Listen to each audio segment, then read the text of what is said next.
Seeing the scale read 120 pounds for the first time in my life, as small of a feat as it may seem, I think will stick with me for quite a while. Now, is a 10-pound gain on me actually noticeable? I don't know. I see myself every day, so I feel like I can't really tell that much. Also, I'm not really that good at taking consistent progress pictures, so I guess it's for you to decide. But either way, I almost felt silly at how excited I was over seeing the number itself. But then I got scared and wondered, like, what if it's a misreading? What if I'm dreaming?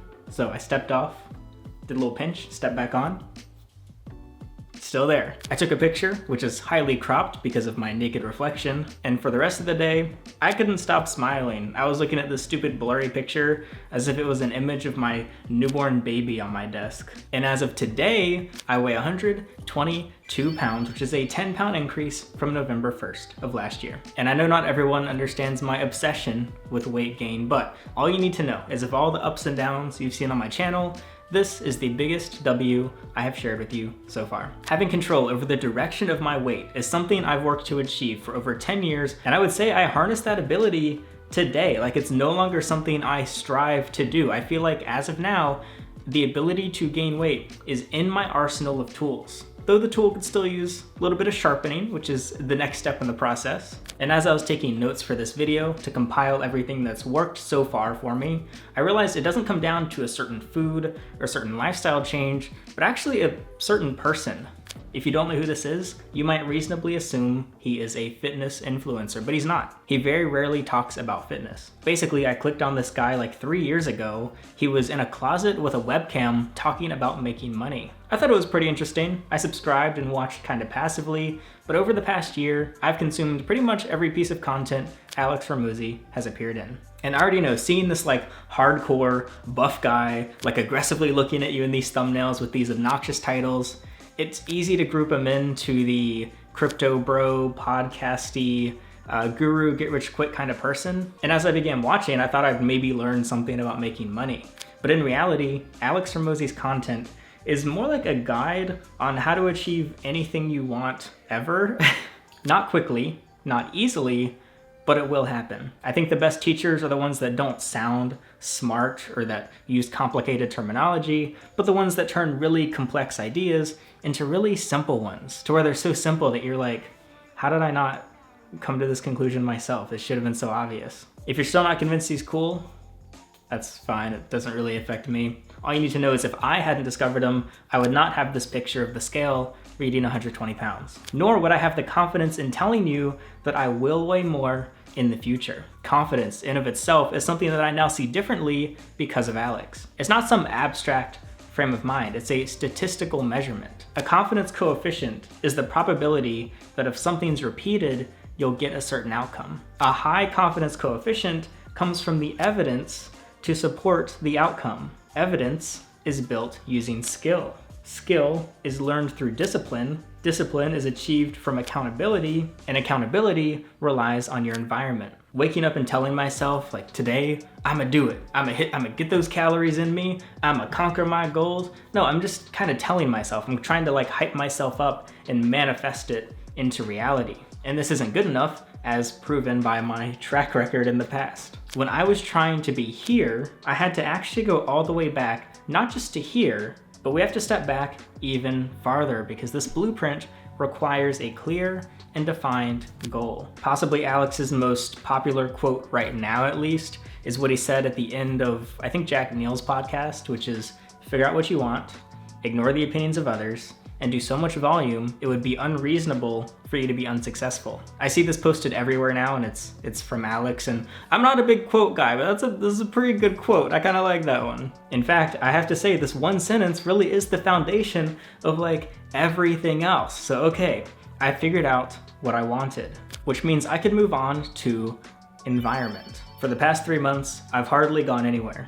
I've hardly seen anyone, and not because I don't want to, but because I have to be in the right environment to achieve this goal. My kitchen, with my fridge and my pantry, my kitchen tools, my car to get to my grocery store and my restaurants. And I only leave this environment, aside, like I get fresh air, but you get the idea. I only leave this general bubble that I'm in when I complete all of the daily tasks required to eventually accomplish my mission. I got this comment from someone who was in jail and said that being in jail was the thing that finally got him to gain weight, which kind of makes sense. You're locked in a concrete box with nothing but 4 meals a day served to you and a lot of time. Now, not to compare my comfortable life with my individual liberties and freedoms intact to a jail cell. However, I have created my own little bubble of weight gain, and it features time, tools, and ingredients, like literal ingredients to make food. I honestly haven't been eating much fast food these days. However, I've struggled to come up with meal ideas and kind of have a meltdown in the grocery store trying to figure out everything I need. And so I've continued to use meal kits by HelloFresh. I get to select any dishes that look interesting from a huge list of recipes. I'm currently cooking their udon noodle soup with sirloin steak. Each meal's customizable and pre-portioned ingredients gets delivered in a big box to cook stuff that was clearly curated by actual chefs. They're more unique and admittedly taste better than when I try to figure out my own meals. I had just gotten back from the gym, but this meal was labeled as quick, easy prep, and high protein. Unsurprisingly, they have low calorie, vegetarian, whatever, but HelloFresh accommodates to even my quest for high calorie foods without them being like gross or unhealthy. HelloFresh does not skimp out on portion size, and every meal has a lot of ingredients I'd usually not bother picking up at the store. You can order enough for however big your family is, or one if you're alone like me. And they have a kids menu, so here I am, eating fancy-ass, fresh dishes cooked by me on a usual basis because of this box they delivered to my door. And with the QR code on screen or link in the description, you can get a free Zwilling 4-star chef's knife on your third box, plus 10 free meals, and your first box ships free with my code GOHERPING, HFZWL. Make sure to use my code to get this deal before supplies runs out. Thank you HelloFresh for sponsoring. Let's move on to accountability. To be accountable is to accept total responsibility of every success and every failure you experience. I mean, you can blame outside sources if you want, but the only thing you get out of that is giving up control over your own life. Okay, sure, it's somebody else's fault, but now what? So you're saying that they are the ones who get to decide how something goes for you? Something I do want to give myself credit for is I never blame an eating disorder or a mental health disorder as to why I cannot gain weight. And there's a reason you almost never hear me even mention any diagnoses I've been given. I try to treat them as if they don't exist at all. I have seen some benefits to accepting that I function differently than the average person. And in the back of my head, being able to give these habits a name has kept me from spiraling before. Because I don't question, like, why am I like this? Why can't I just be like other people? Why can I not just be normal as possible? Instead, I have an answer to this question. I can put a name on a cluster of symptoms that spawned from wherever, whether it was my genetics, my brain chemistry, my environment.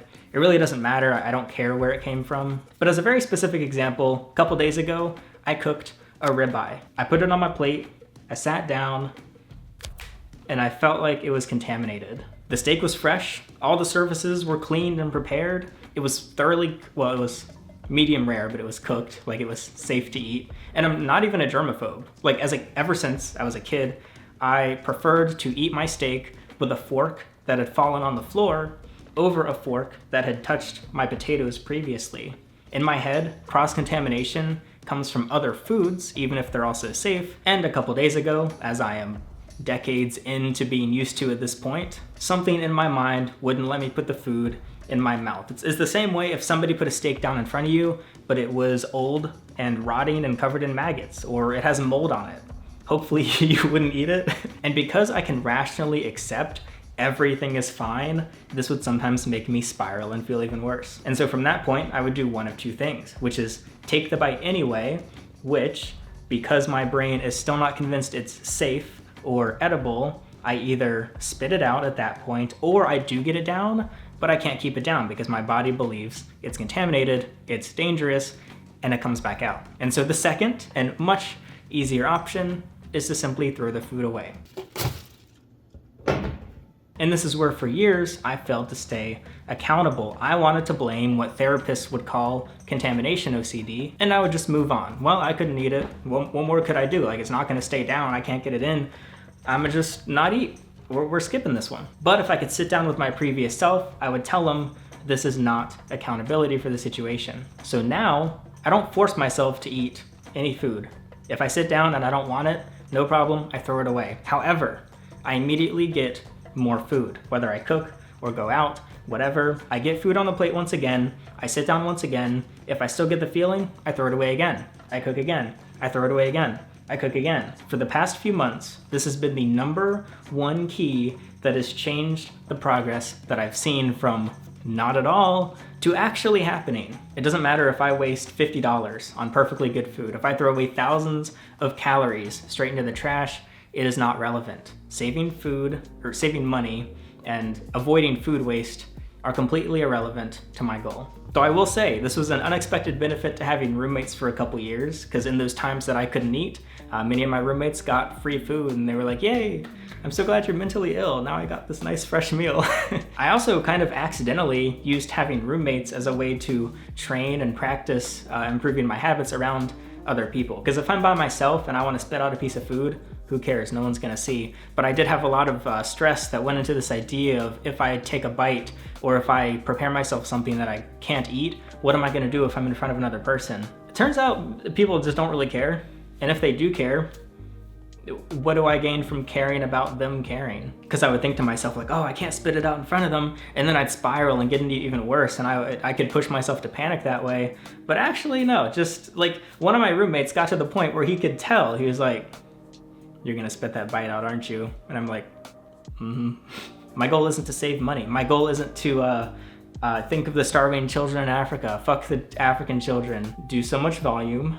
It would be unreasonable to be unsuccessful. It didn't make dumping a perfectly good meal into the trash easier, but once I got used to this routine, I realized what I was doing wasn't really different from improving at anything else. Like, take cooking in general. If you're baking, you're learning to make cupcakes and you burn your dish of cupcakes, you're not gonna throw it away and then be like, oh, well, I guess I'll try again tomorrow or in 3 hours. No, ideally, you're gonna bake another set of cupcakes immediately. And if they come out too sweet, you're like, oh, these are like inedible, it's not good, I can do better. Then you try a third time, you bake more. If they're whatever, you bake fourth, you bake a fifth. Ideally, you keep baking and trying until you get the result that you're after, which is nice, scrumptious cupcakes. I, for basically ever, had been treating each meal as a final exam, as my one shot at dinner this day, or my one shot at breakfast the next day. When instead, I had to realize it's more like practice tests. Like, you might fail on the practice test, but it doesn't matter because you can just start over and you might see a little bit of improvement each time. And yes, I know explaining this to someone that does not experience this, which is like the far majority of people watching, and then there's that one guy who's like, wait, I experienced this. But for most people, it sounds insane, and that's because it is insane. You most likely didn't have to practice putting food in your mouth and swallowing and then keeping it there in your tummy. It probably came naturally. You lucky bastard. And by the way, this is discouraging. I mean, I would have to say that even though I'd like find it funny, I also hate every second of the experience. It's kind of awful. And this feeling of just disappointment and frustration is what would always throw me off and throw me into a vicious cycle. Sometimes I would mope and be like, oh, I'm not even gonna try today. Like, I couldn't eat yesterday, what's gonna be different today? And then that's how I end up losing substantial amounts of weight, because I essentially go on these fasting binges purely because I don't even wanna try. And so for me, this is worse than wasting food and money, which are the two things people mention the most when they learn this. Another real recent example from about a week ago is I cooked chicken wings, couldn't eat them. I threw them away. I cooked rice, ate a little bit, couldn't really eat much, threw it away. I got an ice cream bar. I ate most of the ice cream bar. So my meal went from 1,000 calories with pretty good macros to about 200 calories of mostly sugar. But the fact that I was able to eat something had such a positive feeling, I guess, that it turned into a virtuous cycle. It went the other way. Eating something and getting something down gave me the confidence in the moment that I could get something else down. It wasn't just like, I'm doomed for this whole day. Okay, I'm really glad I'm not live streaming this because I started crying and that was really embarrassing. Even if it took 5,000 calories of waste, getting 50 calories down gave me enough confidence to create a virtuous cycle and build myself back up. Through practice and repetition, I've increased the confidence coefficient that I can consume calories. I can always find something I can eat. As long as I keep repeating these steps, I'm confident the attempt will end in calories being consumed. And when I do, I feel accomplished, my mood rises, I relax, and my compulsions subside. The ice cream bar goes well, so I recook some rice. I eat some of it. I recook more chicken. I eat some of the chicken. I turn a big failure into a small win, and then back into a bigger win. Once I could confidently say I am accountable for how much I consume and in control of the environment it happens in, I was able to become disciplined.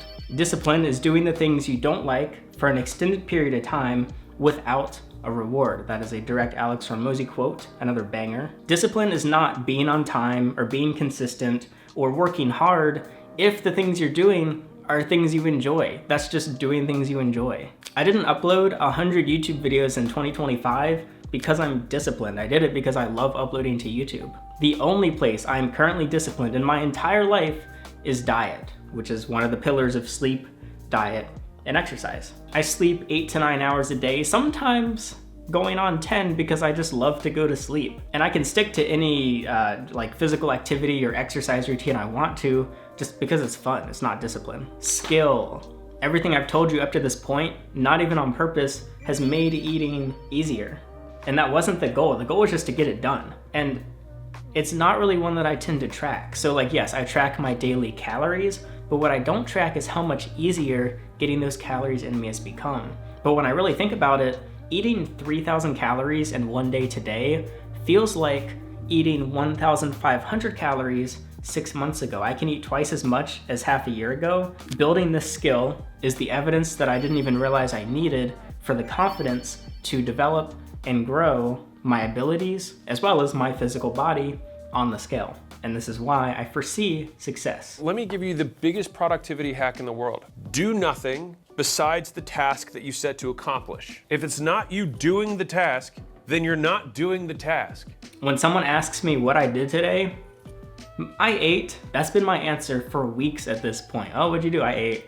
What'd you do after? I ate more. Though I should mention there are days that I have definitely fallen short. I have not hit my calorie goal every day, but the likelihood of success that I will hit it each day is astronomically high compared to what it was before I started this. Like September or earlier, any time in my life, much lower compared to literally today as I speak to you. In November, forcing myself as hard as I could, going as hard as possible, I was eating 2,200 calories per day. And in December, it actually went down to 2,000 calories a day. But I knew why. It was very simply because I had more projects going on, I was busier, I wasn't home as many days, and I had more distractions. And so in January, I'm not sure when this is posted, but I'm recording on 122.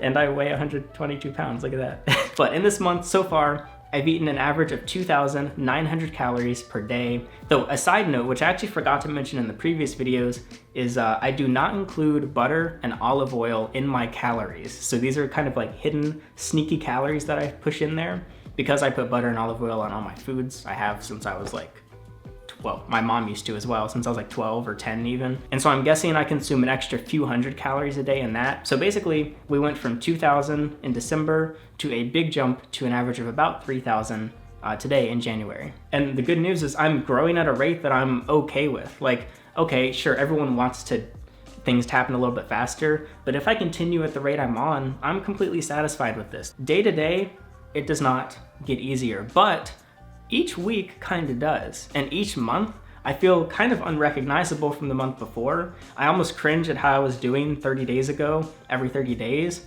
because that's where I can really see truly like real improvement when it comes to my habits. 2026 so far has been extremely boring for me. I do not have much going on at all, but I'm okay with this boredom for a period of time. It's where I gotta practice patience, which I do not have much of. And I believe that as I progress, I will be able to allow more things into my environment, do more throughout the day, go out and do more stuff, like kind of reintegrate into my normal life at the same time. I'm not trying to grow forever. Like I don't want to gain a few pounds a month for the rest of my life. Eventually I will want to just maintain. And so hopefully once I get to that point, that means I'll be able to drop my calories back, and that maintenance should be easier than ever before. So I'm happy to say that hitting these milestones, no matter how small, no matter how inconsequential they may appear to some people, it feels very good. It feels actually better than I expected. And the reason I have been able to do this, the reason I've been able to dedicate myself is because of channel members. It's the people that have signed up and pay me a little bit of money each month. Your money pooled together has 100% been able to make me focus just on this and worry less about doing the best performing videos and going out and grinding Amazon Flex or throwing myself into some other crazy series I don't really feel like doing right now to make money. It's because the channel members are supporting me throughout it, so thank you. And also thank you to HelloFresh for sponsoring. I will include my link and coupon code in the description. So that'll be it. Onwards we go to a total of 15 pounds gained.